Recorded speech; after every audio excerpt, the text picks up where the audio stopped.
it was a casting process for that earring because I know people are going to pick it up.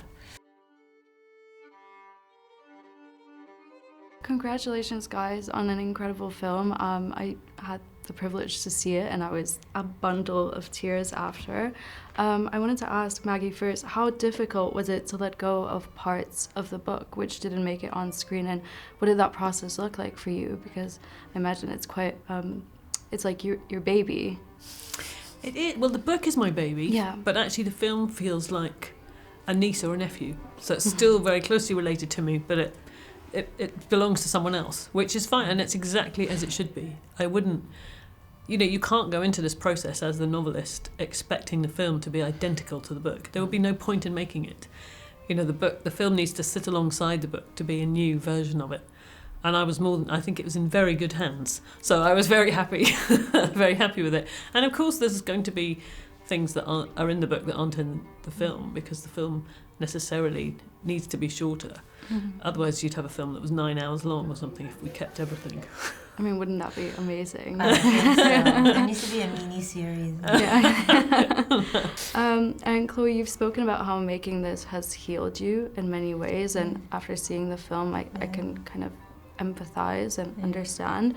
What was your relationship to the book before you started adapting it, and how important was it for you to stay true to the text versus kind of taking the overall feeling or theme and kind of conveying that and letting that take its own form? I do think the book managed to crack your heart open, but then also like give you a way to heal it, and that to me is the point of storytelling, and to heal it is to recognize the connection that we have with nature, with our families, with our ancestors, with our community, and through storytelling.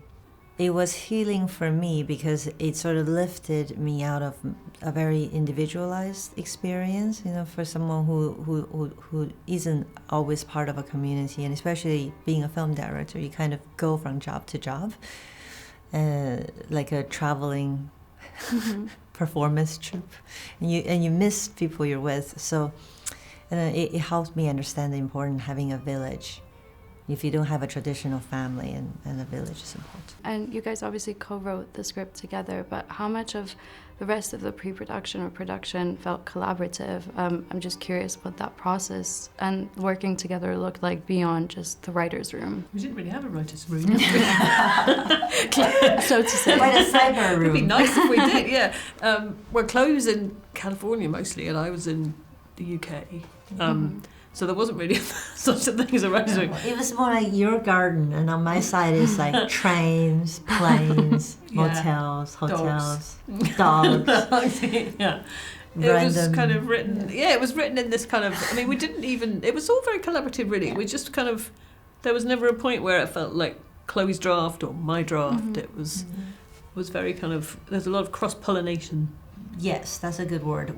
Maggie did the first draft, and then I condensed it a bit more, the second draft.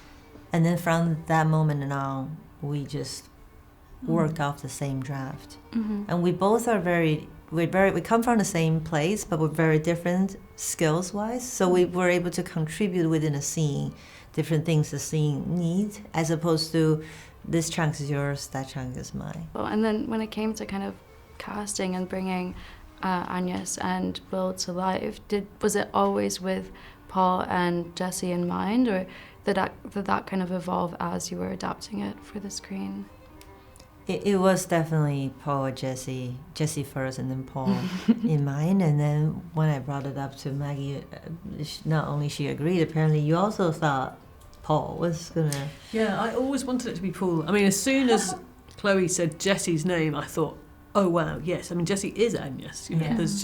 There's no kind of, you don't see the joins. There's no stitching. She just is. But I always wanted it to be Paul, even before Chloe was involved. I saw Paul on stage when he was a student in Dublin. Oh wow! At the Gate Theatre, and even then he stood at a mile. Oh, it's not because of Normal People. It was before that. No, it was before that. Wow. Yeah, wow. He was playing Stephen Dedalus, and in a portrait of the artist as a young man, and there's a really thematic link between Stephen Dedalus and Hamlet and Hamnet. So it just was always in my mind. Wow. Did you know that you wanted to keep his earring in it, or did that kind of come about on set? I remember it stood out to me, and I was like, oh no, it makes sense. Like, obviously they had piercings. I didn't know if it was his audition technique, but he did, like, showed up. He had when I met him, he had an earring one year, but it's on the wrong ear, I guess. So I did ask you about the earring. Is it acceptable? Could I do it? But then it's on the wrong side, so he had to fill this one up, or whichever side, and do a new one for the film. But there was discussion of what kind of metal, what color, how big. It was a casting process for that earring, because I know people are going to pick it up. And a question we love to ask everybody is, what is the first film that you remember seeing at the cinema, and how did that make you feel? I saw Watership Down, which is an animated version about rabbits. I mean, it's actually about a terrible genocide of rabbits. Oh. It was so traumatising. I was terrified. At one point, they all get myxomatosis and they get stuck in a tunnel. Oh my God. I was so frightened. It was about 3 years before I went to the cinema again, and then I saw E.T. But now your relationship to cinema is healed again. Oh yeah, okay. Definitely. It was temporary when I was about 5, and then I saw E.T. when I was probably about 8. Oh, I love that. Which I loved. Can you remember? The thing is, we didn't have cinemas in China at the time. So my first time watching a film on the big screen was when I was 15 in England, and that's where we are right now, right? Yeah. Okay. I don't know anymore. You know, I thought it was Phantom Menace, but it could also be a double feature of The Matrix and The Mummy. Wow. At the same time. I didn't speak English. You see, I think it's The Matrix and The Mummy double feature. I didn't understand anything they're saying, but it was pretty cool.